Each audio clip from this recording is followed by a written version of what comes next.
And it's unbelievable to be able to come together and to be able to celebrate this birthday together, all that God has done over the past 13 years. And as Anthony said earlier, as he was walking us through the introduction there, and he talked about how it doesn't matter if you've been here for a long time or if you're here for the first time, that you're part of this story. It hit me this morning as he said that the first time. It hit me that for those of you who are here this morning, for the first time, I want you to understand something. It's not just that now you're part of the story. I want you to understand, you've been part of the story from the very beginning. And the reality is that the reason that we started Hoboken Grace 13 years ago is because we wanted one day for you to be part of the story. And we wanted to be able to introduce you to the reality that God is our Heavenly Father. And it's amazing when you look at what Jesus has done. Jesus doesn't just step in and say, I want to be your Lord and Master. He says, I want for you to be part of this family where God can come alongside you as your dad, as your father.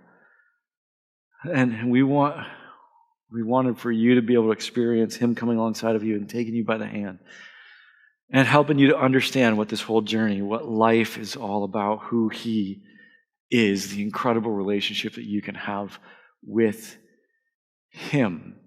And from the very beginning, that's what's driven this whole thing. That's what's driven everything that we do. And as a matter of fact, right now, we're in the midst of this series, if you haven't been with us for the past couple of weeks, called Making Love. And we're looking at how God does that in our lives as it pertains to relationships. How He comes alongside of us, how He takes us by the hand, and how He helps us to understand how to love better. And from the beginning of this series, we've decided that rather than trying to steal what God created for us to know and experience in relationships, rather than trying to do it our way to steal that, we're going to follow Him into that. Which means, if we're going to do that, that we have to focus first, not on who it is that we're going to find, but we have to focus first on who it is that we're going to become. And what it means to become love. As we built on that, we looked at the fact that this is the most valuable thing that we have to offer. This is the most valuable thing that we should look for in the lives of those around us. The ability to be able to love well. This should consume us because it's the most valuable thing that we can bring into the lives of those around us. Last week, Anthony talked about how we can get better at that, how we grow in that on this journey. And then a couple weeks ago, we redefined this whole idea of faithfulness and what it really means to be faithful. It's not just about actions, it's about our affections. And next week, as we come together on Valentine's Day, we're going to be walking back through all that we've talked about and talking about how it impacts different phases of relationships. Make sure that you're here to be part of that. And I know as we've walked through this series, for some of you, you've asked, wait a second, why didn't we do this? This seems like a Valentine's series. Why didn't we do this after Valentine's? And to be honest with you, throughout the last 13 years, many times we've launched relationship series here at Hoboken Grace on Valentine's Day. But at the end of those series, almost every time someone would come up to me and say, I wish I had heard that before Valentine's Day, because I think my Valentine's Day would have been drastically different if I'd heard that weeks ago. So this year we decided to flip it up and to do the series before Valentine's Day. Hopefully it's already impacting how you're walking into that day, whether you're someone who loves that day or someone who hates that day. I find that typically people fall on one side of that equation or the other. But as we've walked through this, we've seen these amazing ways that God is, again, reshaping the way that we think about, the way that we look at, the way that we engage love. But before we get to next week, I want to talk about one last thing, because here's the thing. If you're going to talk about making love, there's something you have to talk about. If you're going to talk about making love, you have to talk about the climax, because everything is building towards that. And make no mistake about it. Listen.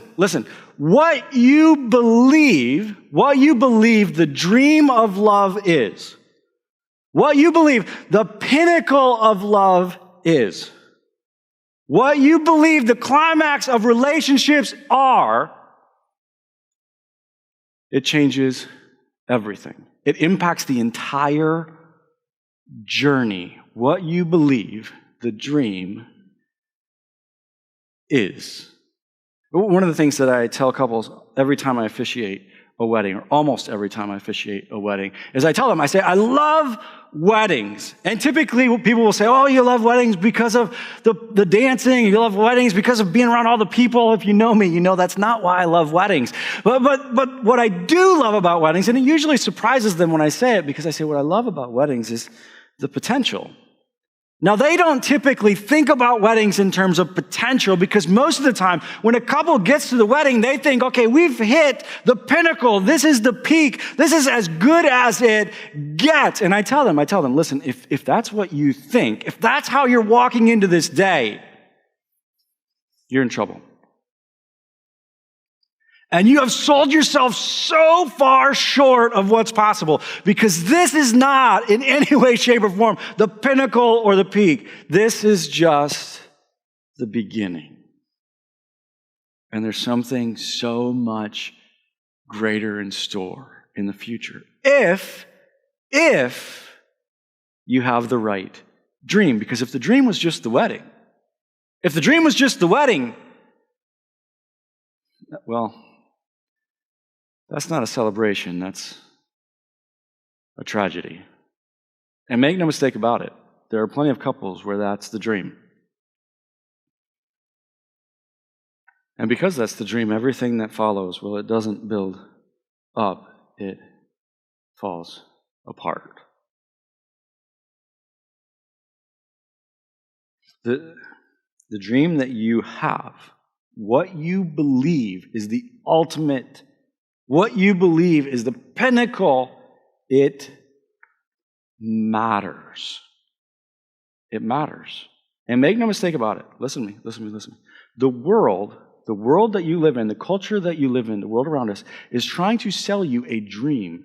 It's trying to sell you a vision. It's trying to sell you something that they say, okay, this is the peak. This is as good as it gets. This is what you should pursue. This is what you should want. This is what you should long for. This is what you should work for. It's all around us. Every time you turn around, you're confronted with it. And it comes in different shapes and sizes, and it comes with different messaging, but it's everywhere. And the world has said, no, this is as good as relationships get. This is what you should want. For some of you, it looks like this.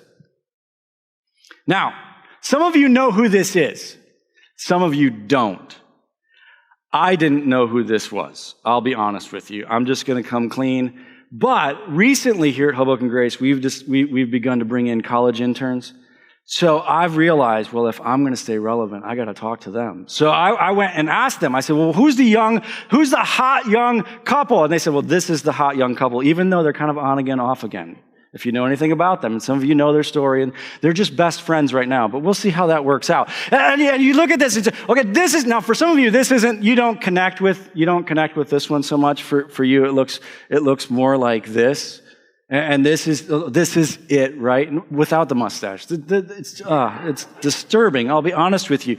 But then I also know that for some of you, you look at that. You understand you're not cool. That you understand that, and you're not so young anymore. So it's not so much this for you now. It looks something like this. Yeah. And so you're trying to figure out like what to do with the grays, and you're really hoping that you're going to be able to pull them off like this. You're not going to be able to, but you're really hoping that you'll be able to. And it looks like this. But listen. The world around us is presenting us with a dream, with a vision, and saying, no, this is it. This is what this is what it looks like. And you have the really attractive young wife, the hot wife, and you've got like the middle-aged man who's still attractive, even though he's middle-aged. And this is it. This is what you're working for. This is what you're longing for. And it's the money and it's the status. And look at us. And look at what we have. And I know. For some of you, you're hearing say, no, I understand. I'm not going to be George Clooney. Yes, I understand. You understand you're not going to be George Clooney. But you are working to be the best you that you can be like him.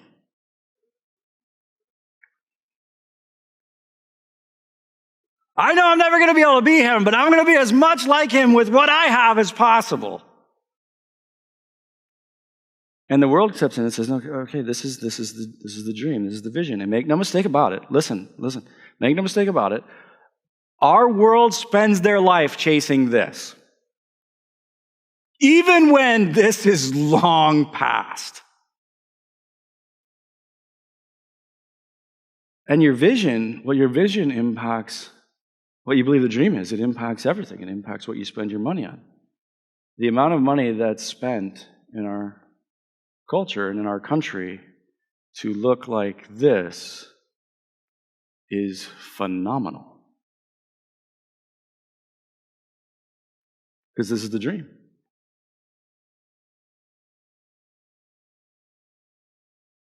It impacts what we invest in. It impacts what we spend our time on. It impacts who we pursue. It impacts how we value the one that we're with.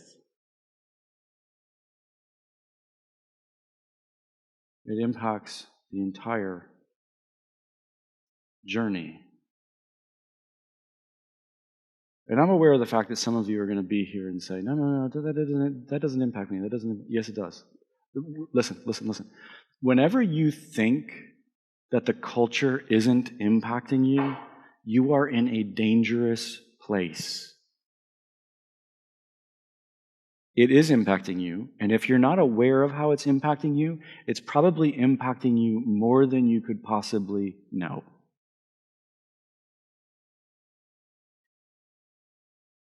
Which is why we have to do the work of identifying, okay, how is what the vision of the world is sharing, how is that impacting my vision? And make no mistake about it, your vision of what the ultimate of relationships is, of what the dream is, it impacts you. And it will shape you. And it will shape what it is that you pursue. So let me ask you, because here's the thing. I think for many of us, we haven't put a lot of time into this. We haven't put a lot of thought into this. We have it, and it lives in the back of our mind, even though it's not really defined for us yet. Let me ask you, what is that dream? What is it what is the image? What is the picture that you look towards? Think about it this way. If you were to come to the end of your journey, and you were to put one picture on the mantle, what would it be? What would it be? You may not have thought through it yet, but I'm telling you, it impacts you. It impacts every decision that you make as it pertains to the relationships that you either are in or the relationships that you want. What's your dream? The world has come to us with their dream. But then, God steps in. God steps in and says, wait. No. The idea that the young couple, the power couple, that climax is way too early. That dream is way too early. And he presents us with a different dream. Let me take you to the point in Proverbs where he talks about it. And then we're going to jump over to something that Paul says that's really powerful. In Proverbs chapter 17, verse 6, it says this. It says, children's children are a crown to the age, and parents are the pride of their children. He says, I want to talk to you about what the crown, when you look at, okay, coming to the end of this, what is the crown? What is the glory? And he doesn't talk about when they're young. He actually talks about, I want you to understand something. Grandchildren, he speaks here about grandchildren. He says, I want you to understand, this is the dream. Not the power couple, not, okay, what am I going to achieve? What am I going to hold on to as far as looking young and being successful? And he says, no. It's about the people that you're going to impact. It's about, and he specifically talks about grandchildren. He's talking about a legacy of love. He says the dream is not what the world's selling you on. He says, no, the dream is a legacy of love. Not just the people that you're impacting, but the people that they then are able to impact. It's a generational impact of love. Now, when I say that, I understand that some of you think that you're disqualified from this other picture, this dream, a different dream. I understand for some of you, you think, well, if I'm going to experience that, well, I'm going to have to get married. And if I'm going to experience that, well, then I'm going to have kids. And some of you think, well, I'm disqualified from this dream because I'm not married, or I'm disqualified from this dream because maybe you can't have kids. But listen to how Paul talks about this as he's writing to the church at Thessalonica. Because as he writes to the church at Thessalonica, he uses the very same terminology.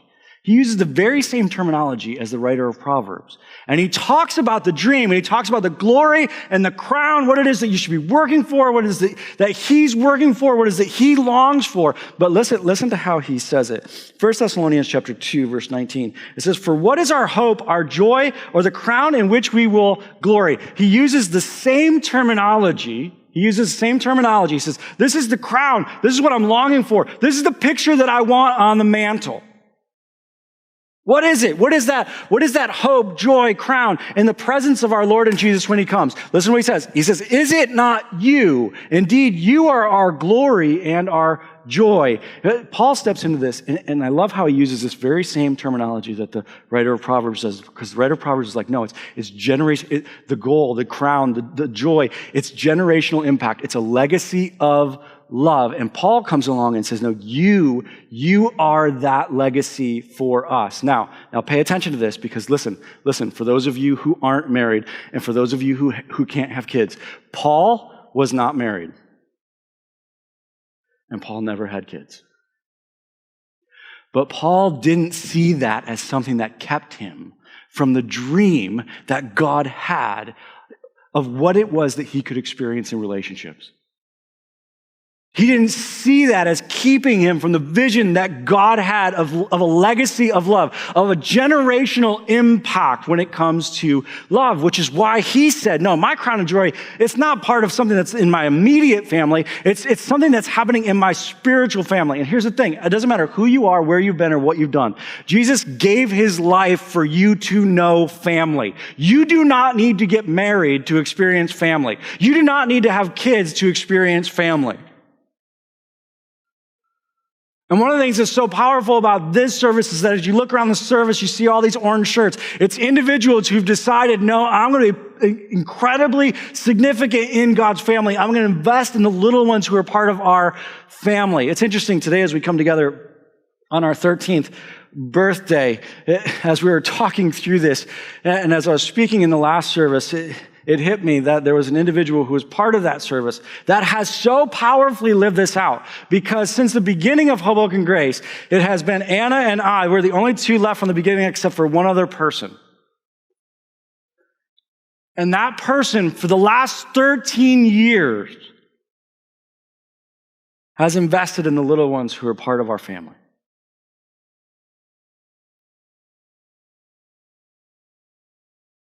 And from the beginning, Stephanie decided, no, I don't have to be married to live this. And I don't have to have kids to live this.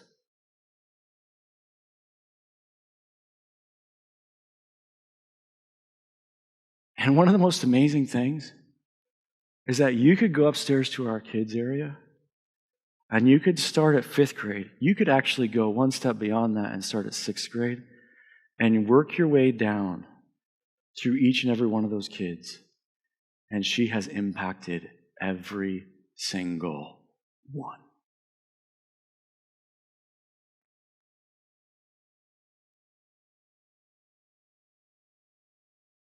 That's a picture to put on your mantle.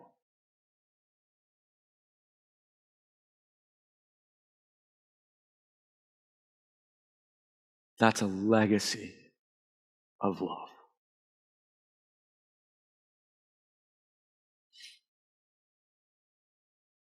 And God says, I want you to understand something when it comes to relationships.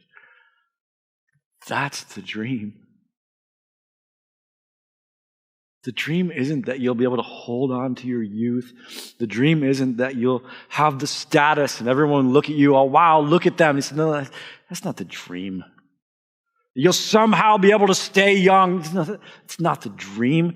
The dream is actually that you embrace the journey of aging and the reality of the generational handoff. You'll embrace growth and development and becoming love so that you can hand it off to someone else who can hand it off to someone else.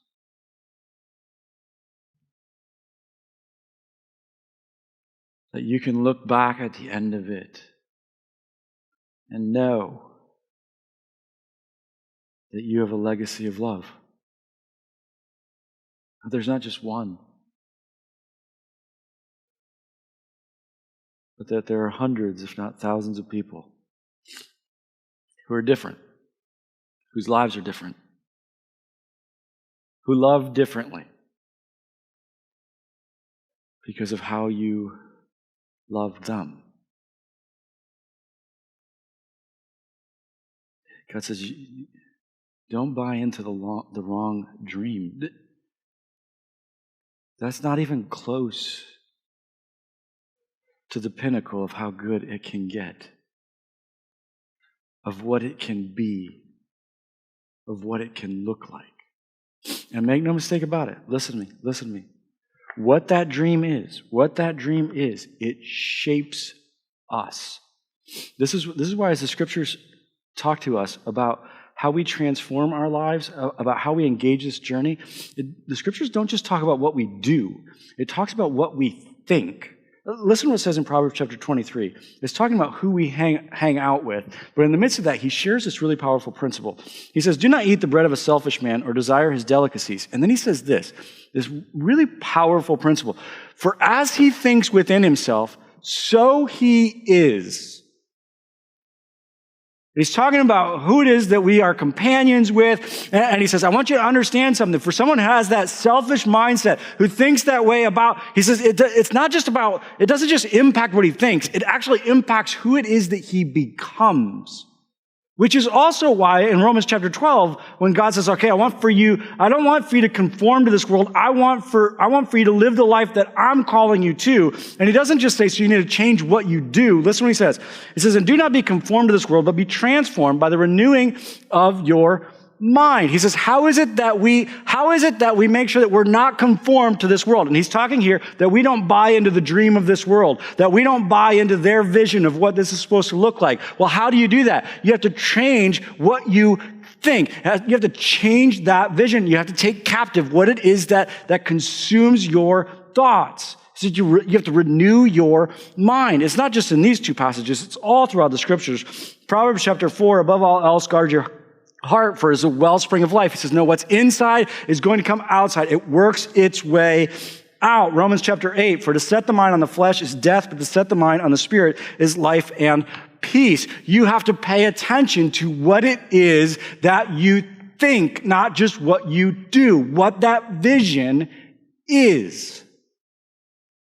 And so let me ask you again, what is your vision? What is it, that ultimate picture that you want to be on that mantelpiece? What is your vision? And you need to do the work on this, because some of you say, I don't really know. I've never really thought about it. If you don't shape your vision, if you don't intentionally shape your vision, it will be shaped for you. As a matter of fact, many of you are living, as you engage your journey, you're living and pursuing a vision that was shaped by your father. And something that your father told you that he expected of you, or something that your father maybe told you you couldn't do, has shaped the entire vision for your life. Or maybe it's not something that your father said to you. Maybe it's something that another kid said to you, or that other kids told you as you were growing up. It's unbelievable to me when I think back about all the different things when I was younger that have impacted me. And just before we get there really quickly, some of you this morning saw all of the staff, like the pictures of them when they were 13 years old. Did you guys see that on social media?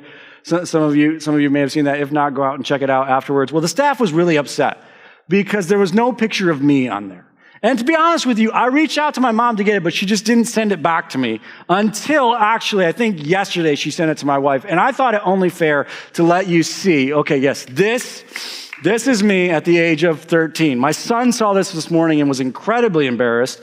And he's like, Dad, what's on your neck? And why are you wearing white jeans? Who wears white jeans? I said, everybody wore white jeans. I was incredibly cool, Caden. I just wanted to, and he's like, what is on your neck? I said, turtlenecks are awesome. Is anyone with me on that? Like, I think turtlenecks are awesome.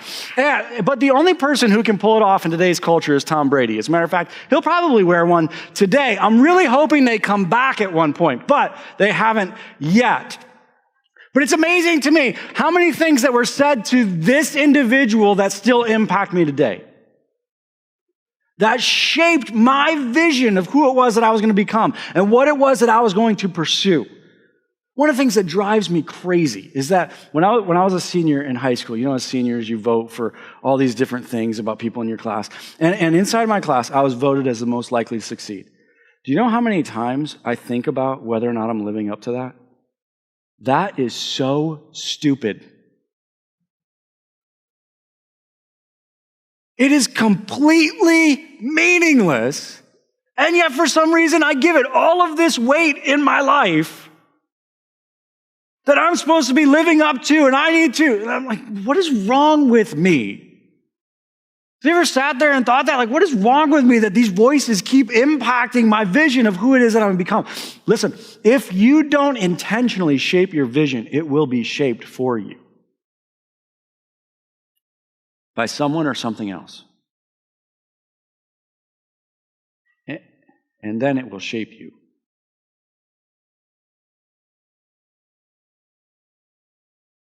And who it is that you're becoming and where it is that you're going. So let me ask you, what is it that you believe the dream is?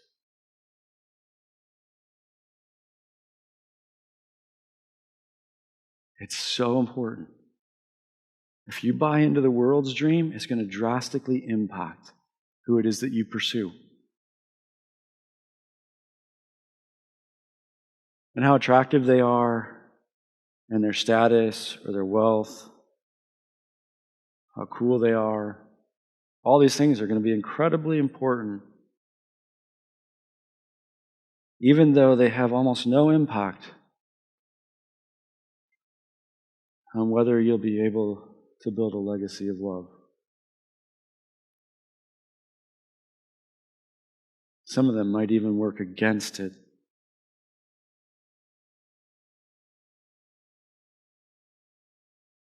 When you buy into God's vision, all of a sudden, it becomes most important whether or not they are investing in those around them and not just themselves.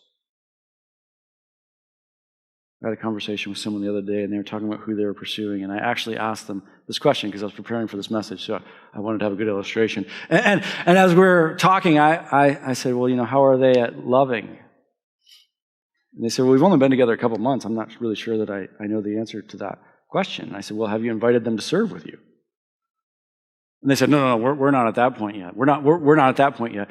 If this is the dream and this is the vision, it isn't something you find out in month 9.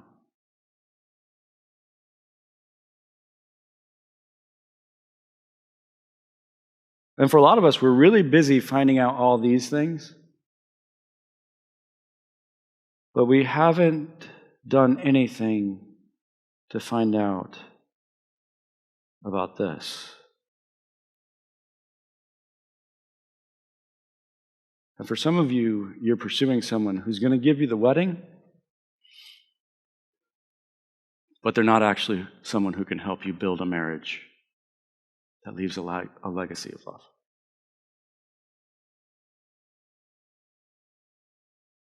It impacts who you pursue. It impacts what you expect of the one that you're with.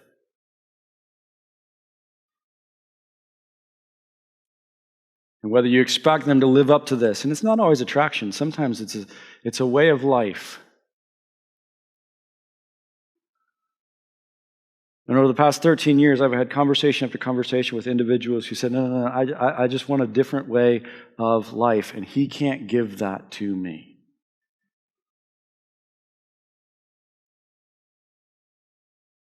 It impacts what you value, what you expect of your spouse. It impacts when you trade in your spouse.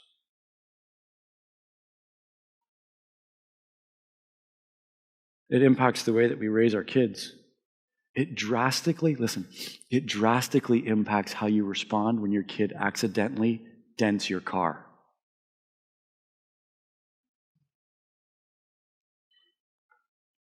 Because when you buy into this vision, well, it impacts the way that you look. Or is it maybe an opportunity to teach them about what love looks like and what love values? You see, none of us get to escape this. Because as I said earlier, the world's vision, it impacts all of us. None of us get to escape this. But God as our Father has come alongside and said, whoa, no. That's not even close to the dream. This is the dream. But we have to shift our vision. And my dream for you is not that at the end you'll put up your wedding day photo on that mantle. Listen to me. If your wedding day is the highlight of your life when you come to the end,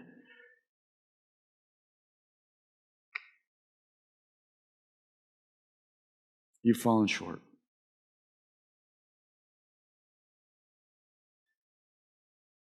My dream is not that would be the photo. My dream, and I believe God's dream, is that it will be a photo. Maybe those who are part of your immediate family, maybe those who are part of your extended family, maybe those who are part of your spiritual family. Put a picture of all of those that not only have you been able to love, but because of how you love them, they love different. My dream is that would be the picture on the mantle. That you would know the dream of a legacy of love. Will you pray with me? Father, the world so often wants for us to settle for something less. And again, for us to climb over that wall and steal the joy that you have for us in relationships, but rather than following you into it, try to get it our own way. And yet we know that joy is nothing. It's a shadow. It's nothing compared to what you have for us. I pray for those who are here today and are struggling with the fact that they're single, or struggling with the fact that they can't have children. I pray that they would know the joy that Paul knew, that no, this doesn't keep me from this. The joy that you brought us into this family together, that it doesn't matter who we are, it doesn't matter where we've been, what our circumstance is, what our situation is, what our relationship status is, that no, we can experience this. And we can know this, and we can come to the end of it, and we can see that picture. Because we followed you into it. In Jesus' name.